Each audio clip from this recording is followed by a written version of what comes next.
The first question is, why would so many different types of people want to disprove the book of Daniel and what it claims to be? Who's got an answer for me? I'll bring you the mic. Why would so many people want to disprove the book of Daniel? I agree with you, but just because everybody else doesn't talk as good as you do, I'm going to bring the mic. Go ahead. I said they don't want to believe the Bible anyway.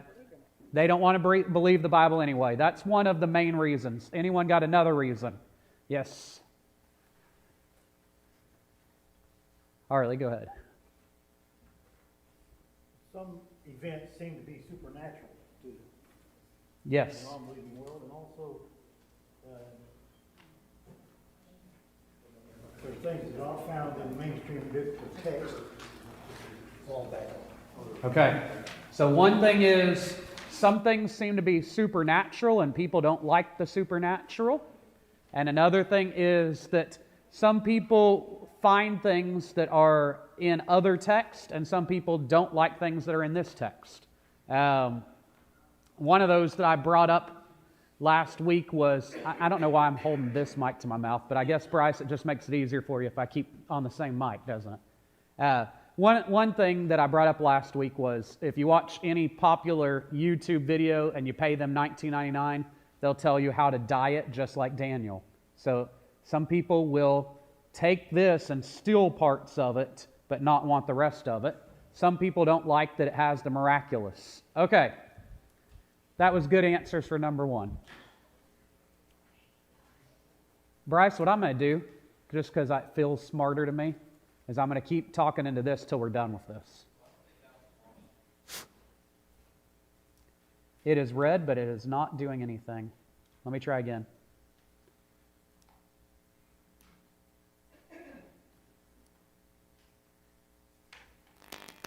There we go. Now it's on. Snap, crackle, pop. Okay. Question number 2, and then I'll bring you the mic. How can this book help us prove God? It's dying, that's what it is. Help us prove God, Christ, the Holy Spirit inspiration. So how can this book help us prove God, Christ, Holy Spirit inspiration? Let's start with God. How can this book help us prove God? Anyone?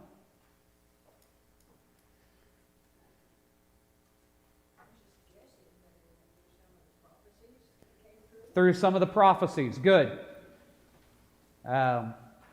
If you want to just make one answer for all three, it would be the prophecies. God specifically, I put the minuteness of the prophecies. So they're very detailed, some of these prophecies. All right.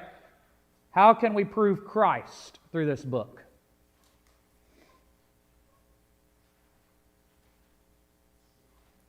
All right.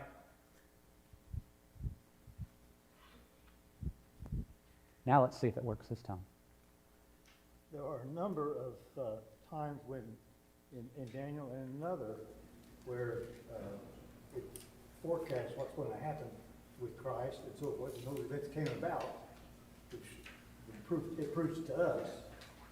Yes. Like you said last week, some people see it as after the fact. That's right. So there's a number of facts that are proving to us as Christians that want to grow in our faith that hundreds of years, we're over 500, I would say around 600 and something years before Jesus, that these things are predicted. Now, some people, because they don't like prophecy, are going to say, well, actually, someone wrote it after the fact. We call this pseudepigraphal. Pseudepigraphal means pseudo, fake, using a fake name. And so some people wrote it and they claim to be Daniel that weren't actually Daniel, which is not true, but that's the only way you can explain how much they knew about these things that were going to happen later. All right, the third question was, how can we use this book to prove the Holy Spirit? Anyone?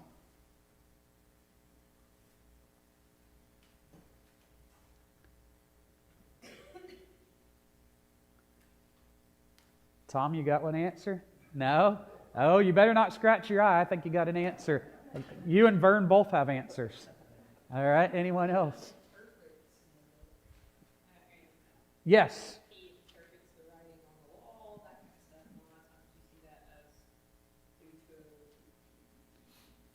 I'm supposed to be walking the mic Back over. to God.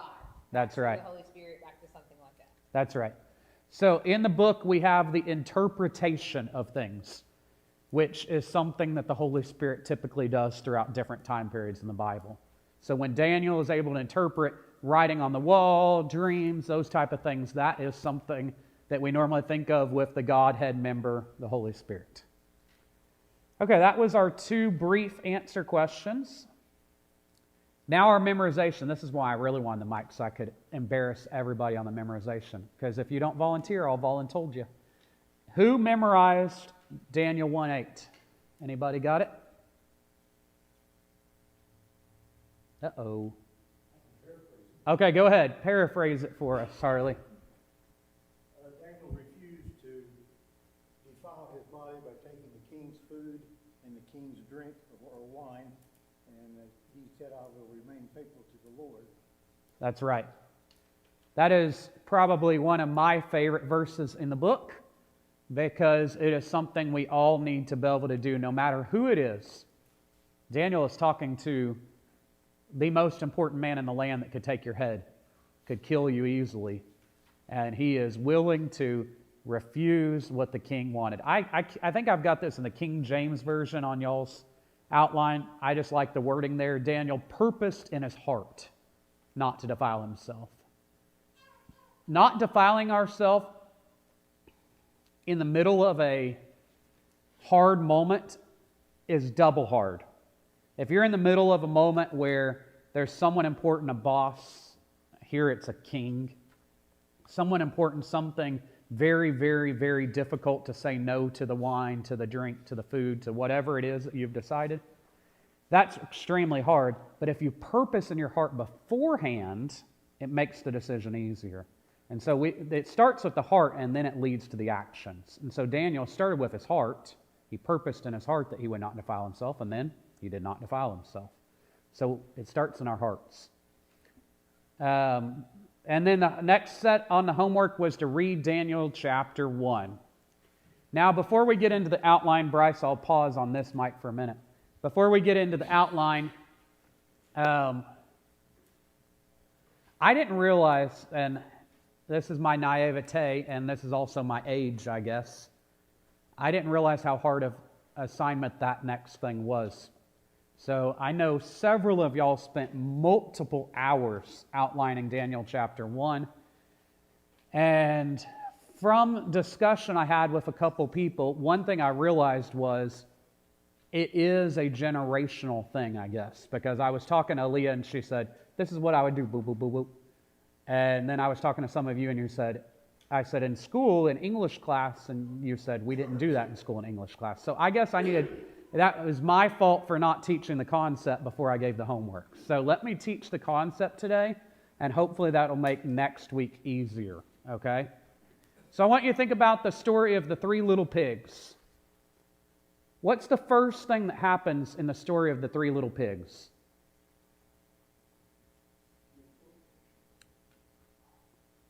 Do y'all remember the story of the 3 little pigs? There was one pig that built his house out of brick, one built his house out of straw, one built his house out of sticks. Which one was first in the story? Straw. Which one was second? Sticks. Which one was third? Bricks. And so point number 1 in that story, and I also realized in another class I was teaching this week that Roman numerals, I was wrong for assuming on that by putting Roman numerals here. So the first, that I means number 1. The double I means number 2. The triple I means number 3. And then an IV means 4. Once again, I shouldn't put things down without teaching them first. Sorry. So, number 1, the big I, would be, I would put something like the pig with straw, or the pig builds with straw. Okay, now under that, if I had an A and a B, A would be a pig built with straw. B, his house did not stand. Then Roman numeral 2, which looks like 2 I's, I would put a pig built with Sticks. A, I would put house built with sticks or pig built with sticks. B, I would put house did not stand. Then Roman numeral 3, which looks like 3 I's, I would put pig built with bricks. And I would put house built with bricks. B, house did not stand. So when you're outlining, what you do is you look for the 2 to 4 main points in a chapter or in, and I'm going to throw out a fun word that I didn't even know till a year ago, so don't be mad if you don't know, a pericope, which is not necessarily a paragraph, but sometimes it's a paragraph. It just means a major thought. Sometimes it's a chapter, sometimes it's a paragraph. So what I do when I'm studying something in the Bible, studying a Bible class, studying a sermon, you look through that pericope, that section, and you say, what are the 2 to 4 main points typically? Some preachers like 10 points. Trevor's dad did some 10-pointers, didn't he? Sometimes you get some 10-pointers, but typically 2 to 4 points. And then under each one, you say, are there 2 or 3 sub-points? So I'm sorry that homework was a little bit overbearing, but hopefully this week will be easier. So I'm going to tell you what mine were, not the ones I'm about to teach you, what I came up with myself doing the homework this week.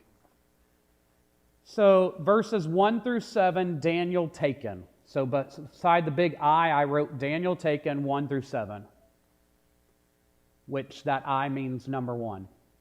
Then under A, I wrote Jehoiakim and vessels taken, and that's verses 1 through 2.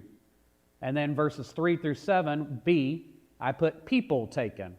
So the whole section was Daniel taken. Subpoint, Jehoiakim and vessels taken. Other subpoint, people taken. Then number 2, I wrote Daniel refused to disobey God. Verses 8 through 16. Verse 8, point A, verse 8, Daniel resolved. Point B, verses 9 through 10, comma 11 through 16, Daniel asked.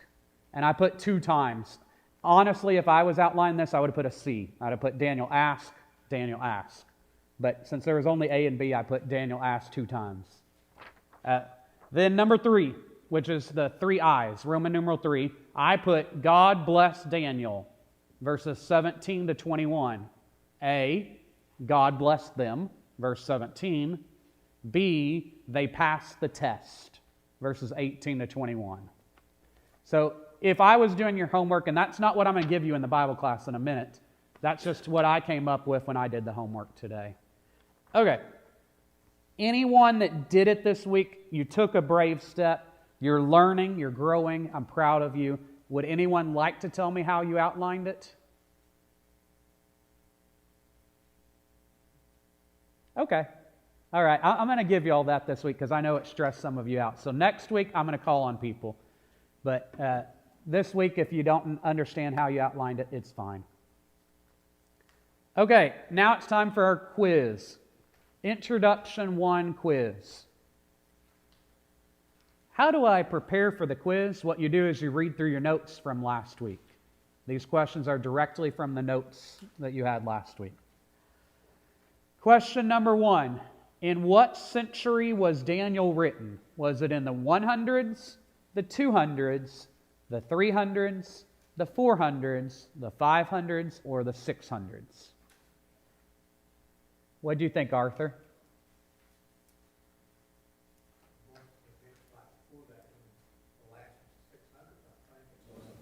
It's the 500s, you're correct. I'm going to say it in 3 different ways because some of our brains think differently. I don't know about you. 500s, even in AD, throw me off sometimes. So the other way to say it would be 6th century, and a third way to say it would be 530-ish. So it's about 530-ish. You could call it the 6th century. You could call it the 500s. Me too. I never understood why, if it's the 500s, is it called the 6th century? That one always threw me off, Ron. Harley, can you explain that? Well, the first century, we have to start with year 1, and so it was always seemed like it was behind, because it didn't end until after 100 years. Okay. So it's kind of like birthdays. A person lives 11 months and they're not called one until they... Makes sense. All right. Number 2. Who wrote the book of Daniel? Daniel. Good job. I know you must have studied your notes this week to know that answer. Good job.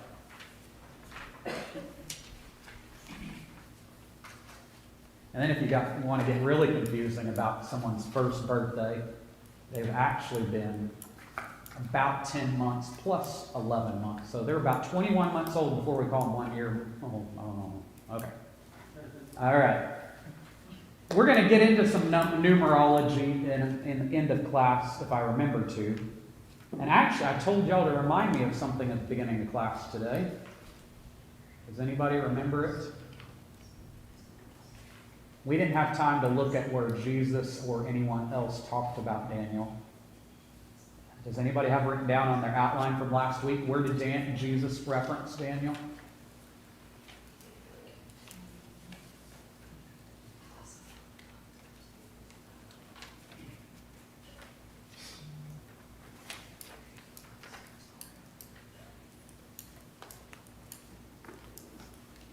And I think there was someone else that referenced Daniel too, after Daniel.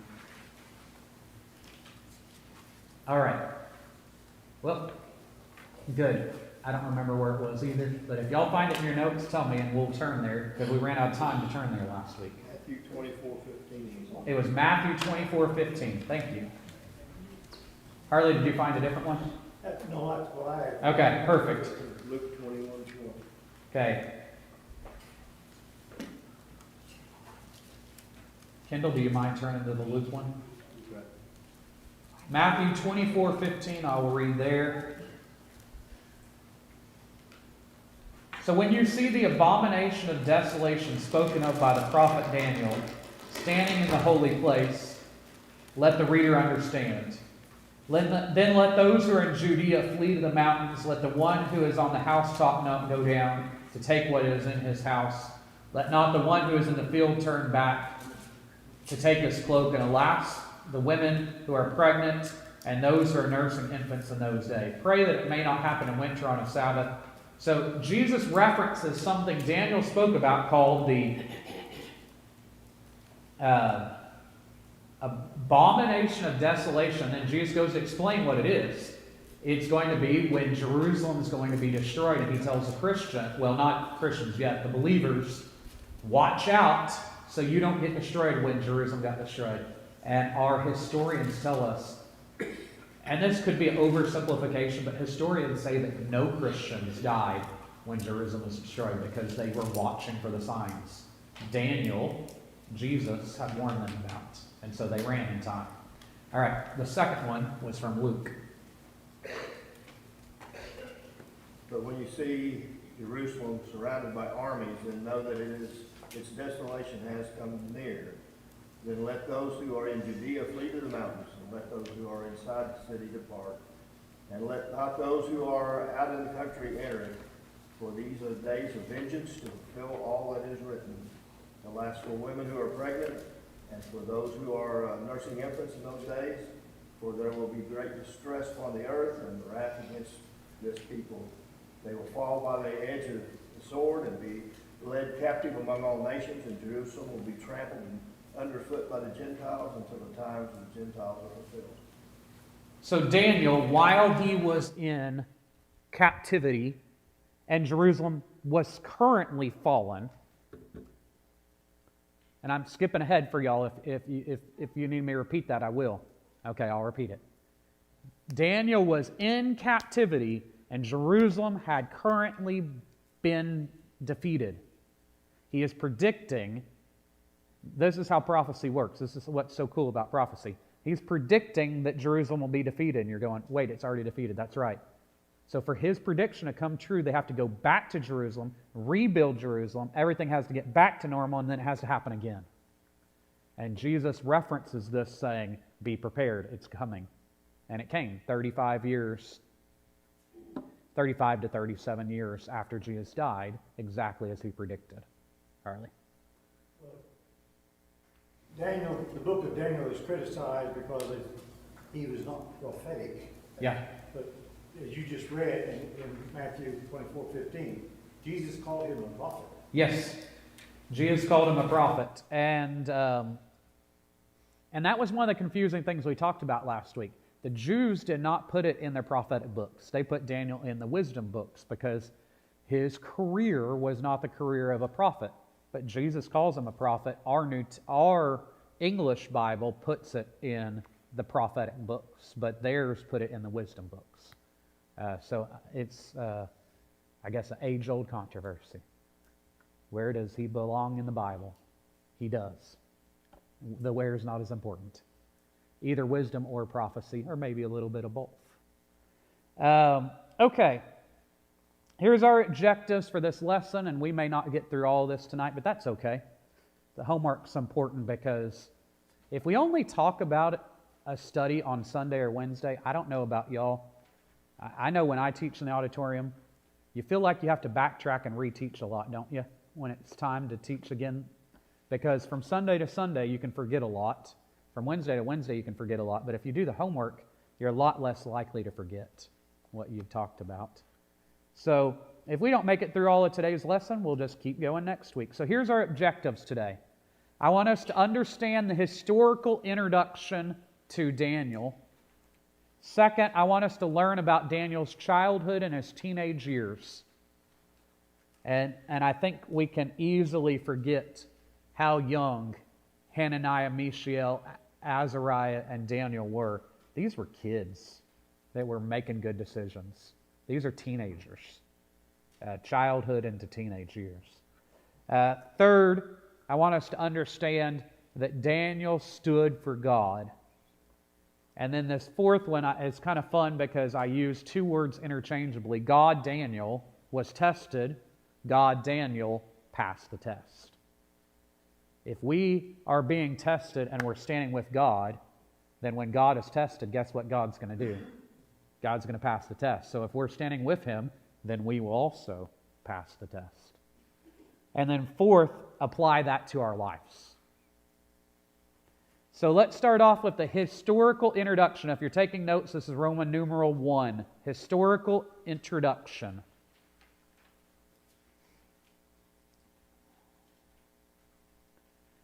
Roman numeral 1a is Daniel 1:1. A is Daniel 1:1. So let's read that now. In the 3rd year of the reign of Jehoiakim, king of Judah, Nebuchadnezzar, king of Babylon, came to Jerusalem and besieged it. Sorry, Bryce, I forgot to say anything, but could you go ahead and pull that PowerPoint up? Thank you. He already knew. Okay. Let's look at where we're at the different words we see here. So Jehoiakim becomes king in 608. 606, Nebuchadnezzar captures Jerusalem. So Jehoiakim is not king very long before Jerusalem is captured. Notice that in verse 1. In the 3rd year of the reign of Jehoiakim. So it's only been 3 years that he's reigning. And this is one of those number of things that you have to understand. That we do it today, but they did a lot more during Bible times than we do. Where sometimes you refer to a day as 3 days, and sometimes you refer to a day as 4 days, and sometimes you refer to a day as 5 days. Same thing with years, because it's in the eye of the beholder. You know, if you say, I was there for 3 days. Oh, I'll give you an example. Here's a modern example, because this drives me nuts. Ever try to buy a vacation, and you think you bought a longer vacation than you did? Cruise ships sell it so funny. Cruise ships are going to tell you the longest amount of time, right, Willie? But they're going to kick you off at what time in the morning? 8. And you don't really get on till what time? What time do you board the cruise ship? Yeah, 10. So you've lost kind of 2 half-a-days and that's exaggerating, saying 8 a.m. is a day. And they sell it to you as a 6-day cruise, but you feel like you were only on there 4 to 4.5 days. So, same thing. Cruise ship tells you it's a 6-day cruise, but you felt like you're on there 4 and 4.5 days. Same thing we find a lot in the Bible, where when I look at 608 to 606, I would say that's how many years? 2. But it's the 3rd year of his reign. So don't get caught up in that kind of thing. If you see something where you think one number is one way and another number is a different way in the Bible, it's typically as simple as that. The difference in a 6-day cruise and a 4-night, or 5-day cruise, whatever. So Jehoiakim was in the 3rd year of his reign. Let me tell you about Jehoiakim. I'm going to read to you from Plebot's Bible Dictionary, page 293.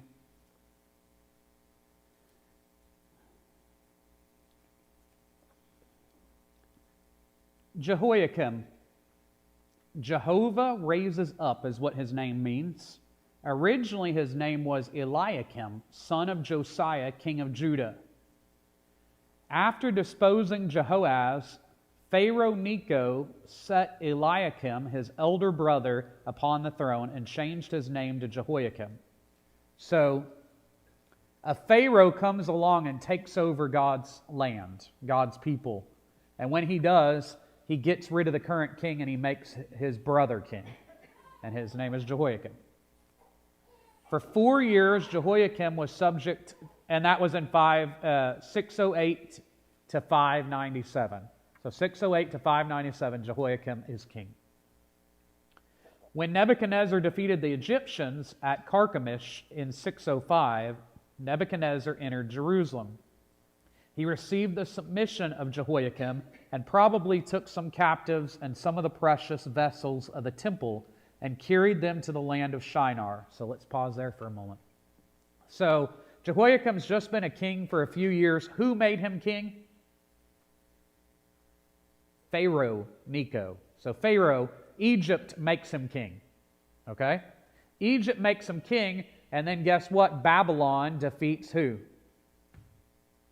Egypt. So then Babylon marches on down to Jerusalem and says, and Jehoiakim comes running out of the city and says, we'll obey you. We'll follow you. Yeah, talk about being a traitor, right? You were under Jerusalem. You were under God, his people. Then you're under Egypt. But the second you see a bigger, badder enemy, you say, okay, we'll follow you. And so he goes, and Jehoiakim says that they will follow now Babylon, Nebuchadnezzar. Nebuchadnezzar steals the vessels from God's temple. Notice in verse, we're going to start that in verse 2, but we're not there yet. But in verse 2, you'll see him steal those vessels. All right? So time is passing, and you can read about that in 2 Kings chapter 24, 10 and 11. In a very short time, Jehoiachin surrendered, I have skipped ahead. No, we're still in Jehoiachin. In a very short time, Jehoiachin surrendered at the discretion, and he and the queen mother and all his servants Okay, we have switched. Sorry, guys. I need to explain something that has happened. Jehoiachin, this dictionary calls him Jehoiakim. I read the wrong definition. I should have been reading Jehoiakim. I was reading Jehoiakim, not Jehoiakim. So let me go down to the very next definition. This will make more sense. Okay. Jehoiakim, Jehovah raises up. I read that and then I skipped over. 605, Nebuchadnezzar enters Jerusalem, receives the submission of Jehoiakim, and probably took some captives and some of the precious vessels of the temple and carried them to the land of Shinar. Jehoiakim becomes the tributary to Nebuchadnezzar after his invasion of Judah, and continued so for 3 years. But at the end of that time, he broke his oath of allegiance and rebelled against him. So Jehoiakim was made king by Pharaoh. Then Pharaoh gets defeated. Nebuchadnezzar continues to let Jehoiakim be king. But then Jehoiakim decides to rebel against Nebuchadnezzar. Guess what Nebuchadnezzar is going to do? He's going to come down, defeat him, and make a new king called Jehoiachin. And we're going to see that transition in our text, but it's not as obvious as I wish it was. It's more obvious in other texts in the Old Testament than in Daniel. In Daniel, we notice what is taken And we're not there yet, but I'm skipping ahead in case you already read it. In verse 2, we have the vessels being taken, but not people. That's because this is still under Jehoiakim. Jehoiakim was loyal. He came out and he says, "All hail Nebuchadnezzar, I will obey you, sir. What do you want? You want our gold? Sure, take it." And so, if any people were taken, there wasn't very many people taken at this point. Let me skip ahead for a second just to show you. Daniel chapter 1 starts here. Then we have that transition when Jehoiakim rebels will be when people start getting taken. So this is the turning point. Right here, it's vessels. It's gold and silver of the temple being taken. After the rebellion, it's going to be people taken. So when you think about Daniel being taken, even though it looks like it's just a verse or two, there's actually years here. Okay? All right, let's keep reading in our text. Continuing on with our historical introduction.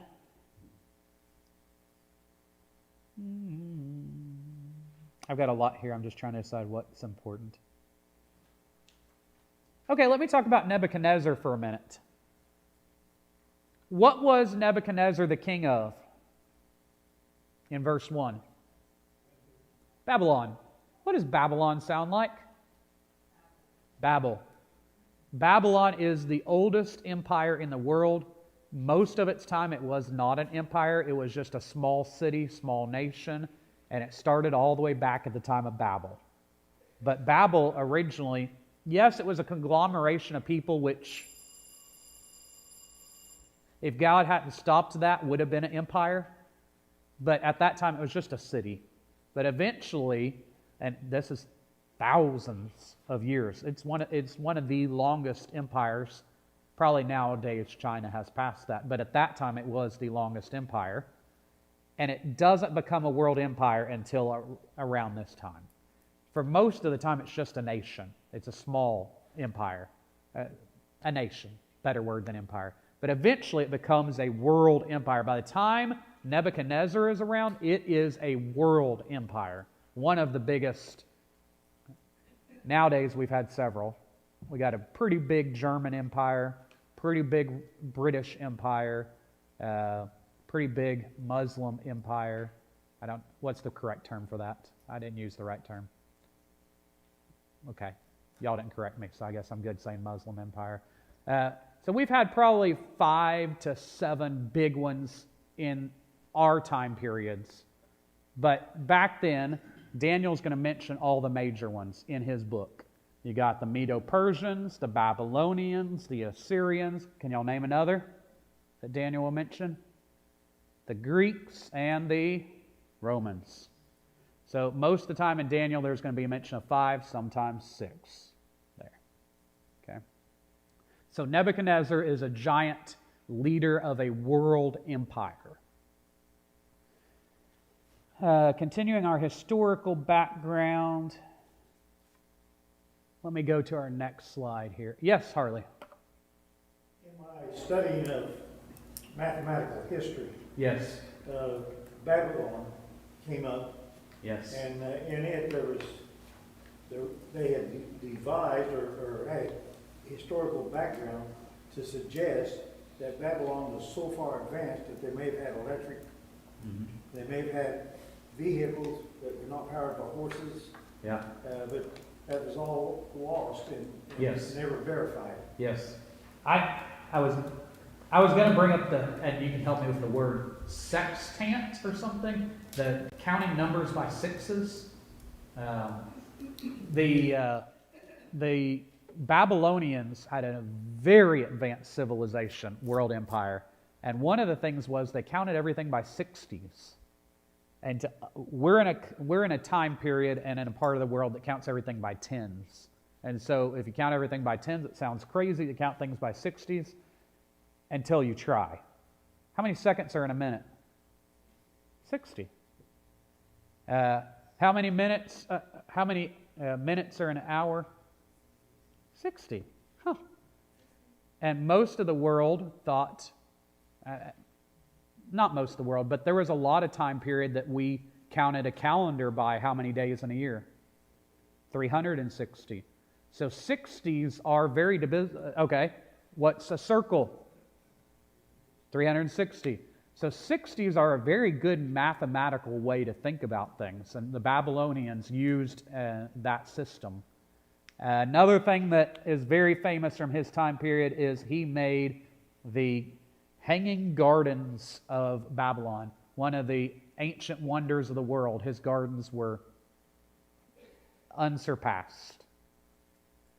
So Babylon became an extremely great country. One thing you're going to notice throughout this book is God's dealings with nations and empires, and if they start taking too much credit for themselves, He will humble them. And so even this great leader of Babylon will become like an animal eating grass. Now, let's go to a next slide here. So we have, and I'm sorry, I was going to say I'm sorry this introduction's taken a while, but I watched several videos from different schools. World Video Bible School has really great stuff. He did 3 weeks on introductions, so I guess I'm not bad yet. So this is where God's people are, okay? Here's the Babylonian Empire, what it winds up taking over much of the world. Now, we're about to get... Point B is verse 2, if you want to write that down. Point B is Daniel 1:2. Let me read that so I can show you on the map before we end. And the Lord gave Jehoiakim, king of Judah, into his hand with some of the vessels of the house of God. He brought them to the land of Shinar, to the house of his God, and placed the vessel in the treasury of his God. So here's Judah. Woo! Can you do that for me, Bryce? Something happened when I did it. Thank you, sir. Here's Judah. Here's Babylon. Okay, now next slide. Here's where they're taking God's stuff from, and here's where they're taking it to. They're taking it to the land of Shinar. Did it bring up a little circle there for you? Or an arrow? There we go. There's Jerusalem, and there's Shinar, if you can read it underneath the word Babel. So verse 2, the things from God's temple are being taken to Shinar. So that gives you a picture on the map. That ends our historical introduction. We'll get into the text starting at verse 3 next week.